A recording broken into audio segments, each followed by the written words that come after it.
Well, if you could see na caiinteann sin faoi chudanna an corp. Agus darnóid tá muid lugs éagsúla ó thaobh ar golanse, ó thaobh danasúl, ar gracan, fiú na héadaí a chahamid agus tá persantacht éagsúil agan ar fad. Ach rud eile a dhéanamid éagsúil ná ar gcuid Gruaige. Cén stíl Gruaige atá agat? Ar athraí tú éile déanaí, an athraíonn tú é go minic. Well, nniu tá muid chun fechant ar na stíleanna Gruaigna agus na nósanna agus tradiisiúna a bhuine le Gruaig timpeall an domhain.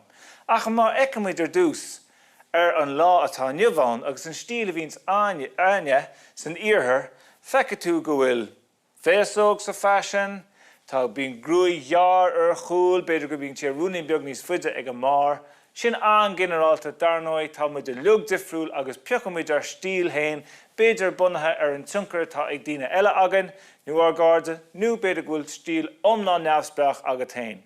Ach, timpeall an domhain, ní hin mar a bhí na gúnaí. Má éicimid an seo ar an goraí sumo, bíonn an stíl Gruaige céanna acab ar fad na coratha sumo, bíonn Gruaig ada acab ach bíonn sé ceangata ag an mar an seo. Glachtar leis go mbeidh aistíl Gruaige díreach mar sin i gúnaí. Nuair a haon tú go dtí an measaí agus na másaí gan sin, feice tú go rá stíl difriúil agan. Siad na fear an taondína go mbeidh Gruaig ada acab, agus bíonn siad imréid, agus is gasceach é seo, cídíonn sé go mbíonn sé ag trid agus go mbíonn sé fíoch, agus bíonn cad ag Gruaig ada bheige agus iad imréid. Ach, na mná, bearann siad a gcuid Gruaige nar bhíonn siad in íspósa, agus chun siad seódra isteach an. Is bailach é sin chun neamhspeachas a thaispáint agus áileacht darnóid. Léiríonn sé gur stíl hain is dócha comá. Agus an sin na Americanánaigh dúchasacha, stíl omláin difriúil acu baríist, feice tú gurn siad cletíí na gcuid Gruaige, gur sort faisean é sin comá, agus comá le sin bíonn a gcuid Gruaige imréid. Taispáinn sé sin neart, muoín agus darnóid neamhspeachas. Buinn sé comála na tradiisiún agus fiúsa látá nimhán, cé nach chuil anna chud Americanánaigh dúchasacha le feiceáil ó lá go lá, na dtíine táin cuiníonn siad a Gruaig díreach mar sin. Léiríonn sé an tradiisiúna tá acab.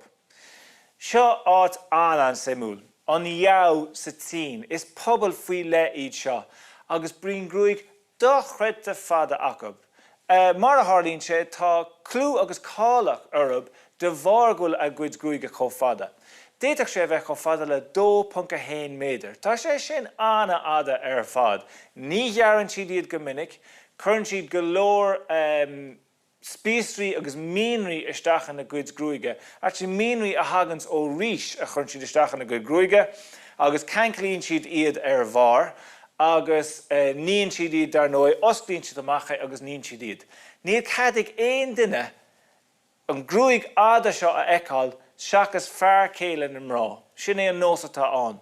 Agus comála sin, bíonn a gcuid Gruaige cuiníonn siad an dá i ri a síl, de bhar na míonraí difriúla a churann siad isteach an simúla fad. I ché ceanna le bheith muidir ná an Ind.